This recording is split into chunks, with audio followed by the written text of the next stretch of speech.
everyone and welcome back to the Colour Cave, where we like to play with art stuff. My name is Jem and today we are going to continue on in Kerby Rosanes' lovely Animorphia, and we're going to continue on with our nameplate page here. I am going to tackle some flowers today. Now there are rather a lot of them here, so as I always say, we're going to do this in bite-sized chunks, and it's just to make it a little bit easier, and we're just going to work a section at a time. So the three main pencils I'm going to be using today, again we're going back to the Arteza pencils here, and it is the full 72 set. So I've got Amethyst, I have also got Lavender, and finally the Lilac as well. So we're going to be mainly using these pencils, but I'm going to chuck a few others into the mix. I don't actually know quite how I'm going to use them yet, so we will tackle that as we go along.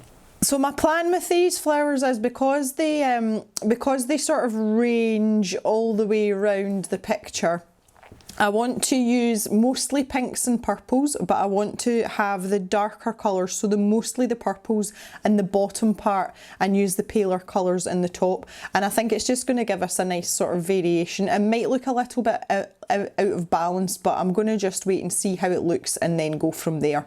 There are rather a lot of petals in this, so we will just have to see how this goes. So I'm just going to start with my lightest shade, which is going to be the Lilac, and I think we might as well tackle this petal down in here and see how this goes. So same rules apply as always. We just want to get a layer of this lightest colour down first. And I'm keeping the pressure quite light because I want to try and build up these lovely vibrant layers like I've done up here as well. That is the plan.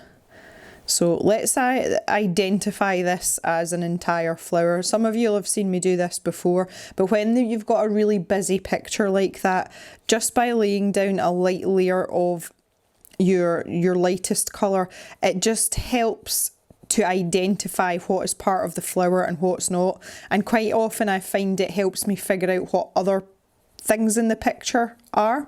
Some people don't have a problem with stuff like that at all. It may just be me, but it's just something that I like to do because it just sort of helps me sort of, I don't really know how to describe it. It puts it right in my mind's eye what I'm trying to achieve. I like to have a vision of something, and if I don't have a vision, sometimes I can find myself quite sort of lost. So we're going to build up some darker colour now. Naturally, in the sort of crease of the flower, it's going to be a lot darker in at the centre there, because it doesn't matter really what direction the light's coming from, that centre part isn't going to see as much light. So just using the lavender here. I want to build up some of this down in these hatched areas where Kerby has left us these lovely lines. Those are prime indicators that these areas should be darker.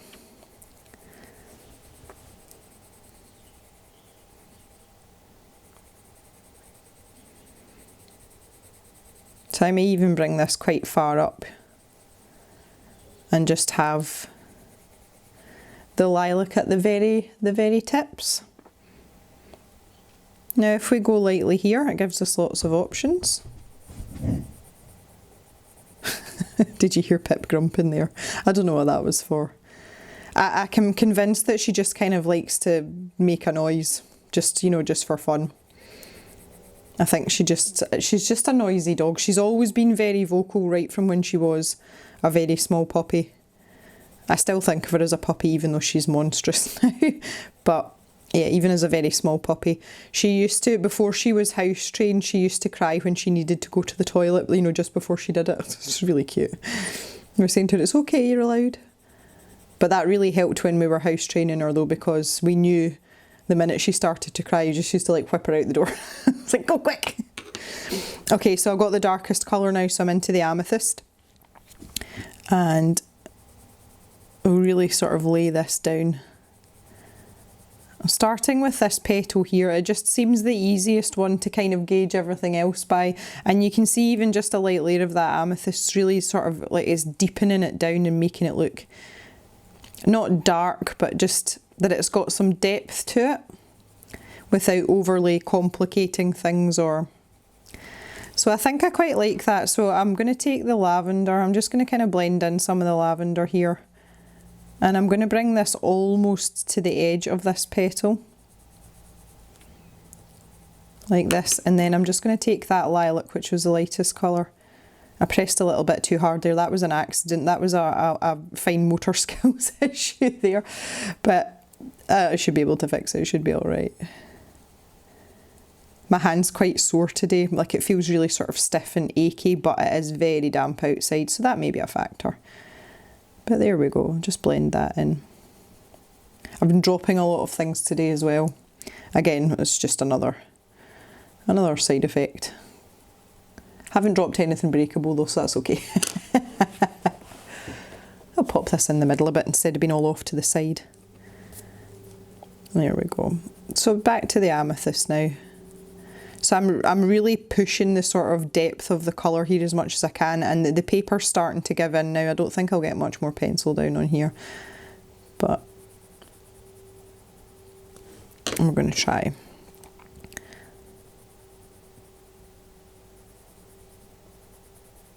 There we go. On this kind of folded over bit, I think I'm going to stick mostly to the lilac. So I'll maybe put another layer of that down. Lilac. And just use the lavender on this sort of bottom edge. See how that goes?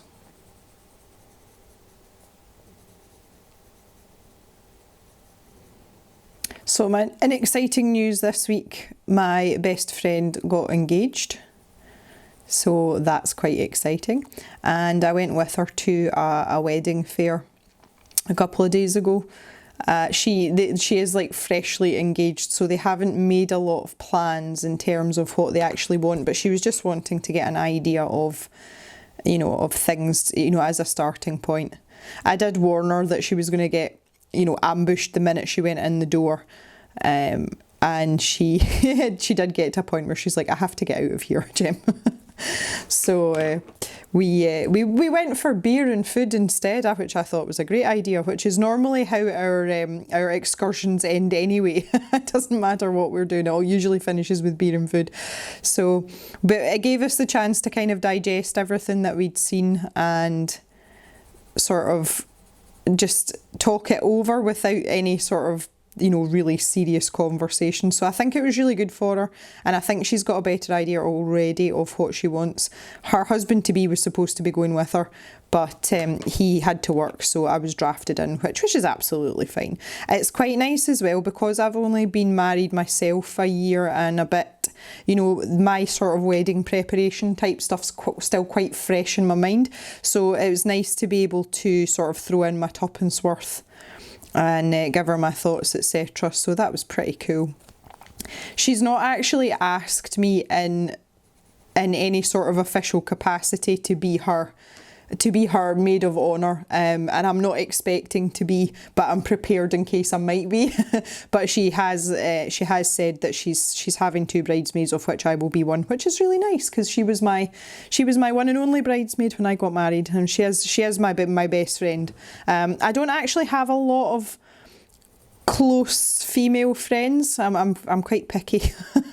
But we've been friends for a long time, so it's quite nice to be asked. But if there's only 2 of us in terms of bridesmaids, myself and the other girl, who I don't actually know her that well, but I know of her, and she's quite easygoing, so I think that we'll be able to do most things between us, rather than it just being, oh, I'm the Maid of Honour, you know, no. So that's my kind of thinking, but obviously I will have to consult with my friend and see what she wants, and we can go from there. But she's quite easygoing, so I don't see there being any... I don't think there's going to be any bridezilla moments, at least I hope not. See, she is quite sort of chilled out and laid back, which is awesome. So, but that was really nice, because she Oh, I don't really know how to say this diplomatically. Our taste in men sucks. She has had some horrific boyfriends, and there's only been one or two that I've really liked. I'm just giving my Amethyst a wee bit of a sharpen there, and the gentleman that she is with is absolutely lovely. He's just lovely, and they're so right for each other, and they haven't been together a huge amount of time, but when you get to our age, that makes me sound like a pensioner, when you are the wrong side of 30, there we go, how's that? I think you know yourself better as a person, and I don't just apply that to relationships, I mean that generally, and I don't think you maybe need as much time to know what you want, and I always say you have to know what you want for yourself before you can, commit to a relationship and deal with whatever someone else wants. And also when it comes to figuring out where you're going to be in the future, as a pair, then it's definitely easier when you're a bit older. But yeah, they've not been together a huge amount of time. They've been together, I don't even think it's 2 years, it might be 2 years. So, they've still got a lot of things. They do live together though, but they've still got a lot of things to find out about each other. But I think they're very well suited, so I'm really happy for her. And she deserves to be happy because she's such a nice person.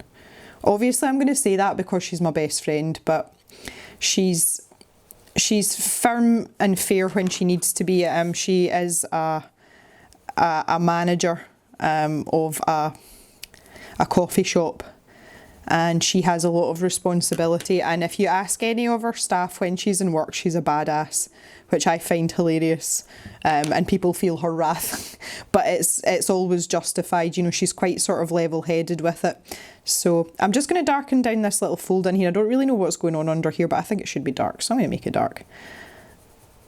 But outside of work, when she's not doing her big boss lady bit, she's just such a nice person. And I'm so happy that she's finally happy, because for a long time she really wasn't. So that is super awesome, which is kind of cool. But I don't think they're going to get married for like maybe 2 years, which I said was completely sensible. I organised my wedding in 10 months. And granted, I only had a small wedding, so that made things a hell easier. But a year sounds like a long time to organise a wedding, and it's really not. It is really, really not. So I think they're being very sensible about it.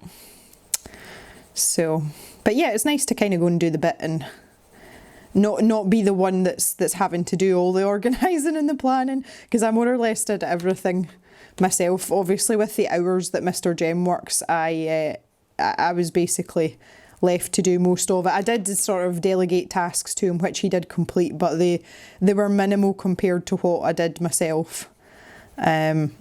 So it's quite nice to be a sort of observer in all of this, rather than being the person that's got to make sure everything's been done. Which, to be fair, is normally the role that I take on. My other concern about my best friend is she is what I'd call a typical blonde. She's very, very scatterbrained, very absent-minded, and I have no idea how she does it at work, because she couldn't organise herself under any other circumstances, and we laugh and joke about it all the time.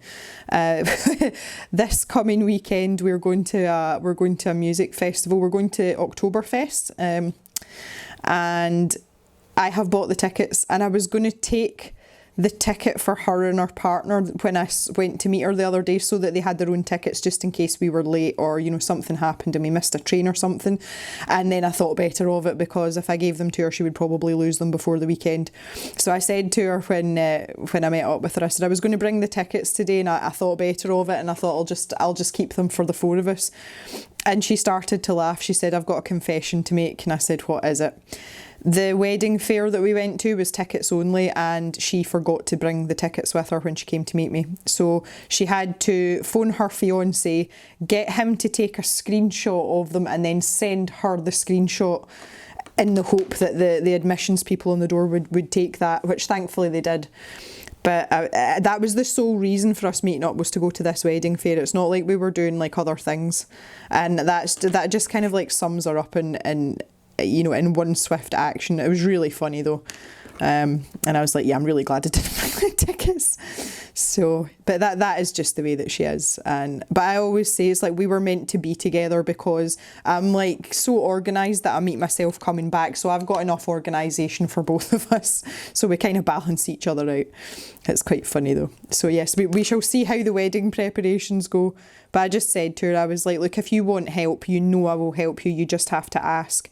But I'm not going to start saying, you know, you should be doing this, you should be doing that, because it was the one thing that really annoyed me when I was getting married, and people were like, oh, well, you're supposed to do this, and why haven't you done that? And I'm like, because it's my wedding and I will get married however, which way I please. So that's kind of where we're at with that. So I'm quite looking forward to this weekend. My social life hasn't been anywhere near exciting. I've got a couple of these wee buds down here, and I'm going to skip out the lilac altogether. I'm just going to leave that to the side. I'm going to make these quite dark, so I'm just going between the lavender and the amethyst here. So I'm quite looking forward to being out and about this weekend, and it will be 4 of us. It will be Mr. Jem, my best friend and her now fiance, and obviously my good self. So, and the 4 of us will always have a good time when we go out together, so I'm quite looking forward to it. And nobody has to drive, which is really nice as well. There we go, just pop a little bit of that in there. I think I'll just do the same for this one too. It'll be quite nice. So yeah, it's nice to have plans for a change.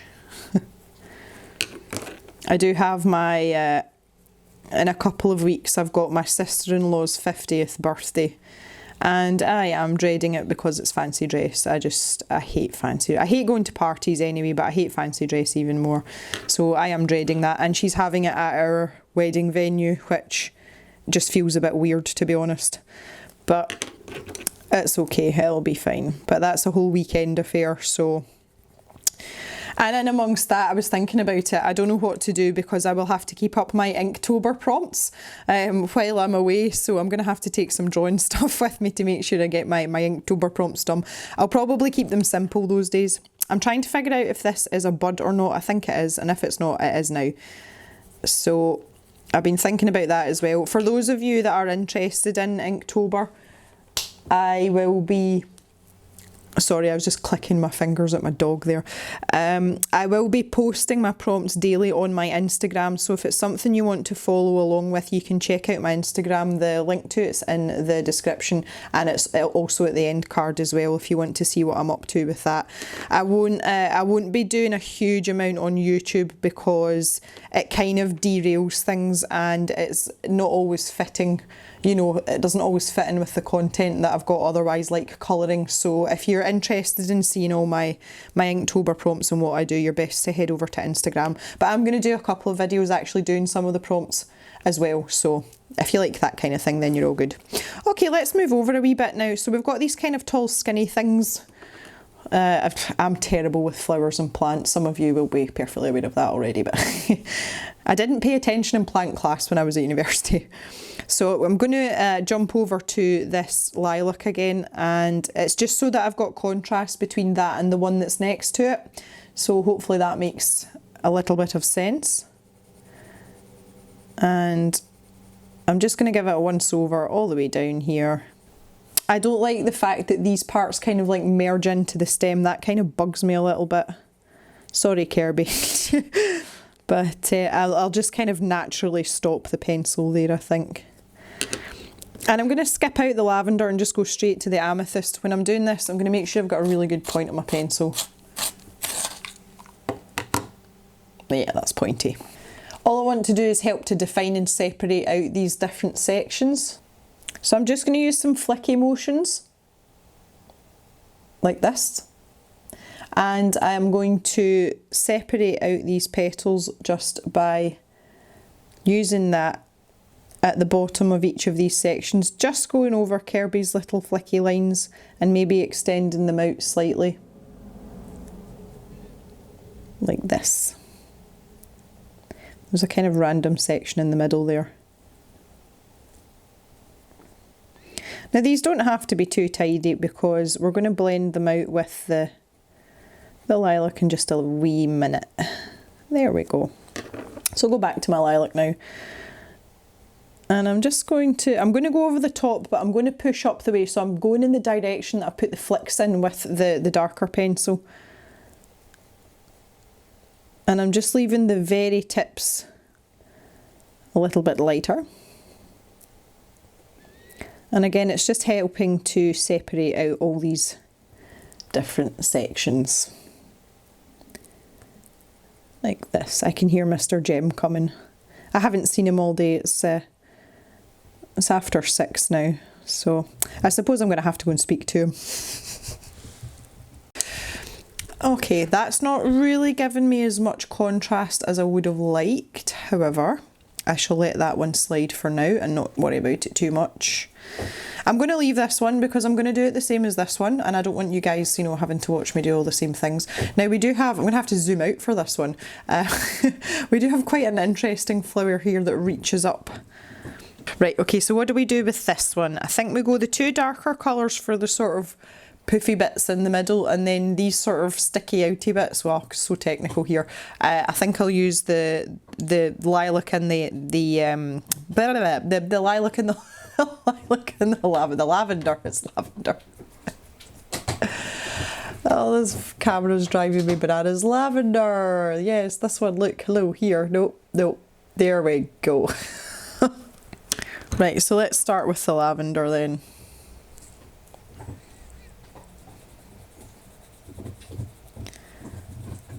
Just pop some of this down. I was just trying to work out train times there for the weekend, and because we live in a rural area, we have to get a train to our nearest town and then get a taxi. I'm going with the same idea with these as I did over here, and having the darker colour kind of down at the bottom and at the base of each of these petals, like this. And I'm not going to be too careful doing this. And then just back with my lilac here as well. Not lilac, telling you lies. Lavender.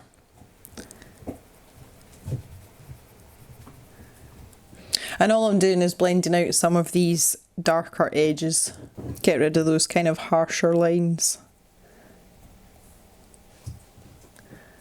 Like that. I'm going to move this lilac out the way because I'm actually going to end up using it by accident. Oh, Amethyst.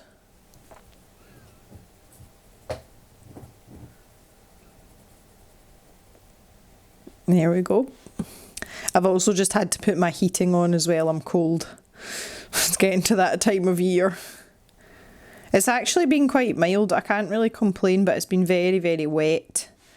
And that upsets all my creaky bits, all my injuries. My knee is really sore just now as well. It's almost as if I've injured it, and I don't know if maybe I have and not realised, but it's making my hip sore as well. So that's really not ideal. That's just not great. So I'm gonna have to try and watch what I'm doing, look after myself. I might have to do some yoga stretches. I usually find that helps loosen it off a little bit and just make it a little bit more bearable if it is really tight. I haven't done any yoga recently, so that might be a nice idea. Anyway, pop some more of this in here. And I was just giggling away to myself because I've just watched Mr. Jem rattle past the cave window, and he's got a trailer on with about 14 pieces of wood poking out the back of it, so God knows what he's away doing. But he's happy. It's really funny. I have to laugh at him because he always says that I can't sit on my backside. You know, I don't like to. I like to be being productive in some shape or form, and he always sort of pokes fun at me for it, but he's actually no better. If he has a day off and he's in the house, he can't sit still. He's got ants in his pants, and he always ends up going outside. He's got a couple of like little side hobbies that he has, and one of those is making walking sticks from deer antlers. And for the uninitiated, deer shed their antlers and they just sort of fall off eventually.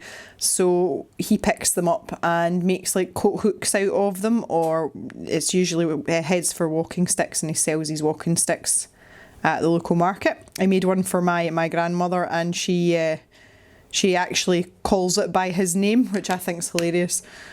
She really likes hers, but she won't take it out in public in case she forgets it and leaves it somewhere, because she's quite good at doing that, or in case someone steals it. And I was like, Gran, I don't think anybody's going to steal it. And she said, it's very nice, they might, but we had her initials engraved on it for her as well. So that was quite a nice touch. Mr. Jem is very thoughtful when it comes to things like that. So yeah, he usually ends up going out there, and you know, he's been out for hours, and you know, I start to think to myself, has he got lost? Has he gone back to work? But when I go out to the workshop, here he is tinkering away, and he's really happy. So I usually take him out a cup of coffee, and you know, like maybe just sit and chat to him for half an hour and dawdle about, because that's what he does with me here in the cave, you know, because quite often when he comes in at night, I'm in here either painting or editing videos, or you know, whatever it is I'm doing, and he just comes in and sits for half an hour and talks to me, and it's really nice. I really like it, and I say it to him all the time, I really like when he comes and sits in the cave, even if it is just for like 10 or 15 minutes. And he, to be fair, he's not an arty person at all. He's not really a creative person. He's much more of a sort of practical person. But he does take an interest in what I do, and he's a really good gauge of when things are going well, because he gets surprisingly enthusiastic if there's something that he really likes, and that's when I know I've done a good job. I actually sat and brainstormed with him my ideas for my prompts, and because he has a completely different logic pattern to me, it was really helpful. So he's a good help. He's a good husband sometimes, but he's a good help with stuff like that, and he will always give me an honest opinion. It's not necessarily always diplomatic, but he does try. So I'm just using the lilac here to put a layer of this down on the aforementioned sticky outy bits. And I think I'm just going to stick with the lilac and build this colour up, and it's just to give it a bit of variety. I have no idea what is going on out the front of the cave. I can hear a tractor and crunching noises, but I don't know what that means. I am assuming it is our young shepherd Will that is toddling about out the front, seeing as Mr. Jem's just left. But what he's doing, I don't know, because in front of the cave, where I sit here, right here, there's a window, and I did that deliberately so that I get natural light and I can look out the window. But my greenery in the front garden is so overgrown now, I can't actually see past it out into the field, which is directly across. But it had wheat in it, and it's all been baled. So I don't actually know what he's doing, and I'm supposed to know what he's doing, and I don't know. So that's a bit of a fail. Just going to sharpen up here.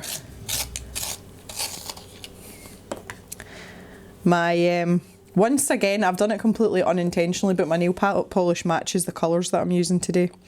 That was convenient. Maybe I do it like subconsciously. I must have picked the nail polish based on these colours though, because I had this planned out before I got my nails done. I was actually planning on blue nails this time. Oh, wait, we shot there. I'm just doing these wee ones down the bottom. So all I'm doing is a wee bit more pressure and a few more layers in at the bottom, you know, in nearest the flower. And then just letting up out towards the edge and just having that paler lilac right at the edges. And yeah, I'm quite happy with how this is turning out. That's funny. Oh, tractor noises have stopped. I'm going to have to go out and see what's going on. This is like, it's been so quiet here all day today, and when the minute I sit down to start filming, that's when everything happens. I have to say that on the camera, this lilac looks really pale. It's actually not. It looks almost pink here on the monitor, but it's a little bit deeper than that.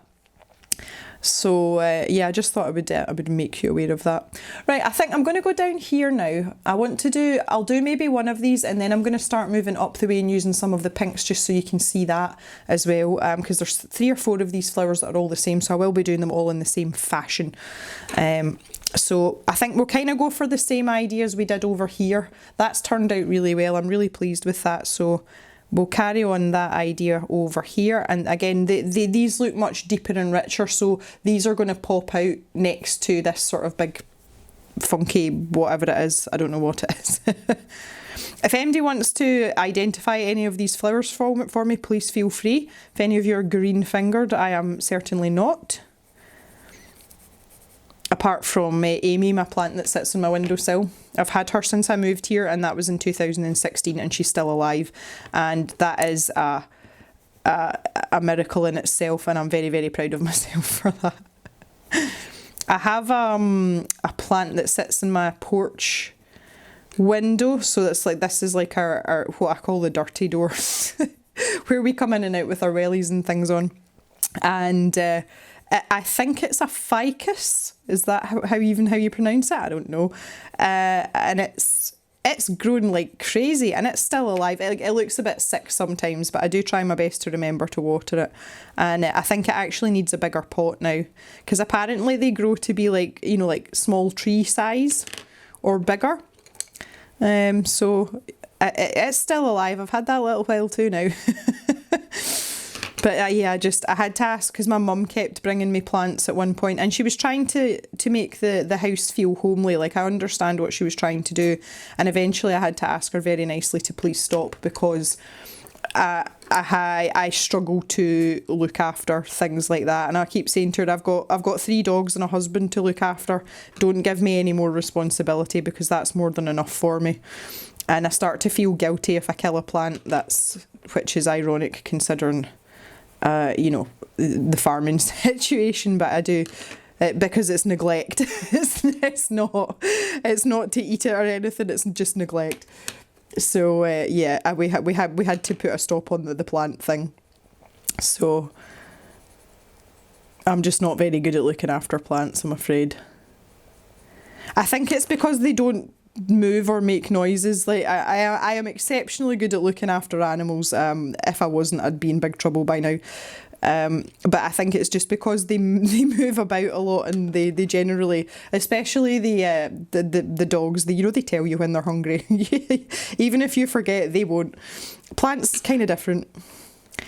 But yeah, I like having plants, so that's the thing. I actually really enjoy having plants in my rooms and, you know, in the house in general. It's not that I don't like having them, I'm just not very good at remembering to look after them. I even tried these little succulents, you know, and they don't take a lot looking after. Still managed to kill. I've got one of those left as well. I still managed to kill 2 of those though. I think I actually overwatered them though, would be my guess. But the instructions were so vague for looking after them as well, so that didn't help. There we go. Right, let's have a little zoom out and have a see at the page. A look-see, that's what I meant to say. There we go. So you can see, although I'm using quite a dark colour there in that amethyst, it's still popping out from the background, and it's fitting in quite nicely with our little birds. So again, that was kind of the plan anyway. So that's pretty good. So what I'm going to do now is I'm going to jump to the lighter set of colours. And for this lighter triplet, I have plum, peony and purple iris. So what I kind of want to do is, I was considering having a kind of crossover in the middle here, so it would almost be like a gradient from bottom to top. So I may still try and do that. So I'm going to come up here and I'm going to use the lightest colours first. So I've essentially still got them in 2 different sets, and I'll maybe try and merge them in the middle in the next video just to see how that goes, because it's just fun to try these things out. I'll zoom in a little bit. I'm getting the hang of the zoom now. I'm still not there with the autofocus, and I really appreciate everyone's patience with this, but I think I'm getting towards having it sussed out. So I'm going to use the same sort of technique as I did with the flower that I've just finished down the bottom. Yep, so I've got my lightest colour here, which is the peony. And there we go.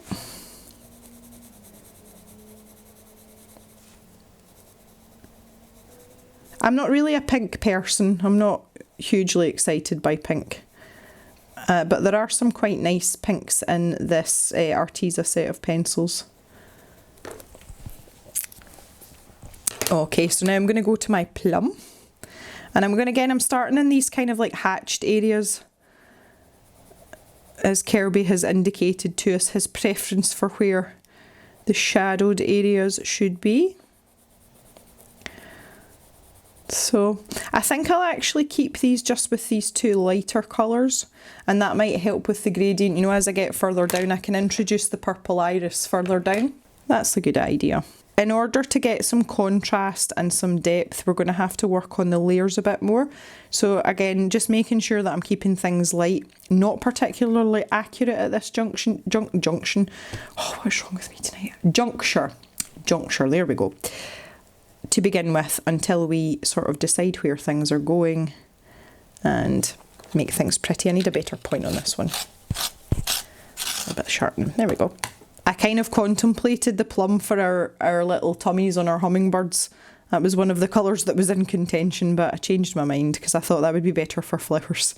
And not because of the actual colour itself, it has to be said, but for its blending ability with some of the other colours. And again, that's just something I always kind of take into consideration when I'm deciding what colours I want to put where. It's not just what colour I want something to be or what colour is nice. It's what other pencils we have available to, you know, to blend into. That's quite important. And it's actually easier, if you are a newer colourist, it's actually easier to use a smaller set of pencils because you can kind of get to a stage where you've got like an embarrassment of riches and you've got too many choices. Whereas if you have a more limited number of pencils, you're forced into making a choice a bit more. And that's a really good thing to help you learn when it comes to choosing colours that blend well together. And it's something I wish I'd maybe had a little bit more of when I started out. Because the first pencils I had were Crayolas, and it was 100 set of Crayolas that I had. After that I moved to a set of W.H. Smith colouring pencils, which were far better quality, but they came in much fewer colours, and I kind of struggled to begin with that set of pencils, and I thought, you know, I think it's 48 they came in, and I was like, oh, 48's not enough, but it actually is. It's just once you know your sort of your ideas better and you can plan better, then it becomes a little bit easier. And I think the Arteza set, the big Arteza set, which is, as I said, the 72, I think that's a really happy medium for things like that. You know, it's all very fair and well having 150 Prismacolors, but it can be a little bit overwhelming sometimes. And even now I can see myself like umming and ahhing if I'm using the Prismacolors, trying to decide what colour to go with. I think, there's maybe just too much choice sometimes. Pictures like this, I just find it too much work, honestly, to put in a light source. It's not that I can't do it, it's just this laziness. Right, that looks quite pretty. I'm thinking I'm going to make the centres of all of these flowers shades of yellow, and that would tie in with our friend's little beaks as well. That would work quite well. So I'm going to go for a middle flower now, and this is going to be the last one before we finish up, because I've got the really dark purple down here and I've used the lightest pinks here. So in this middle part I'm going to try and sort of smoosh them together and see what happens, and that is the scientific description. Smooshing, lots of smooshing. So I have got this purple iris, so I'm going to incorporate that in. Let's try the plum as the lightest shade and see what happens. This is a bit of an experiment, guys, but see, this is what makes this kind of thing fun. And if you watch this and I make a hash of it, well, then you know not to use it. There is someone that's following along. They told me they were following on, and I can't remember who it was. It might be Rita. Rita, if it's not you, I'm terribly sorry. And other person, I'm sorry that I couldn't remember who you were. But someone is definitely following along with this, so I'm advising caution at this point. Watch the video first before you get your pencils out. Don't start colouring these flowers till I've done this bit. I just think it's really good that and I love YouTube for this, because I am, not only am I a YouTuber, but I am a viewer as well. I subscribe to quite a lot of YouTube channels, although I don't have a lot of time to watch them these days. And it's really nice to sit back and watch other people experiment with things and then decide whether you're prepared to make the same mistake as well. I really like it. And I've said it a couple of times, I make the mistakes so you guys don't have to. Right, so we've got some purple iris now. Again, I'm just going to give this a wee sharpen. And let's just try in these hatched areas. That's a good place to start as any. Now my worry here, well, not my worry, the thing that might make this not work very well is that the purple becomes kind of muddy, which it may well do, but we're going to try anyway. I did pick one that had more of a pinky tone to it rather than a bluish tone, so I'm hoping it's going to go okay together. We seem to be all right so far. I'm not entirely convinced just yet, but we shall remain optimistic, people. Right, so I think I want to blend out the plum first at the edges, because I do want to make sure that that plum is preserved and it's not taken over by the purplier colours. So I'm going to do that first. So a couple of layers. I'm still not pressing hard. I'm just going over and over. And then I'm just going to kind of wiggle my way down towards this purple. About there. And I'll do the same on this bit. And I'll just do this petal first in its entirety to see if it's going to work. It should do. I was going to say quietly confident. I'm unquietly confident. I don't do anything quietly. I met a lady in the nail salon the other day. I'll tell you that story in a minute. I'll just concentrate first and tell you what I'm doing here. Right, so this is back to the purple iris, and I'm just going to blend that in with the plum. It's a bit kind of wishy-washy. And radically, I'm going to go take the amethyst and just use that right in at the bottom. But I'm using this sparingly. I don't want a lot of this taking over everything else. Just enough so that you can see that the amethyst is there, and you can see it sticks out like a sore thumb. So we'll do that first, and then I'm going to work it up with the purple iris. So I'm going over the top of the amethyst and kind of pulling it up with the help of the iris. But I'm trying not to come too far into this plum colour. I nearly said peony there. Okay, I think we're going to be okay. And these are going to look like pansies. I didn't do that intentionally at all, but they're going to look like pansies. I know what a pansy is.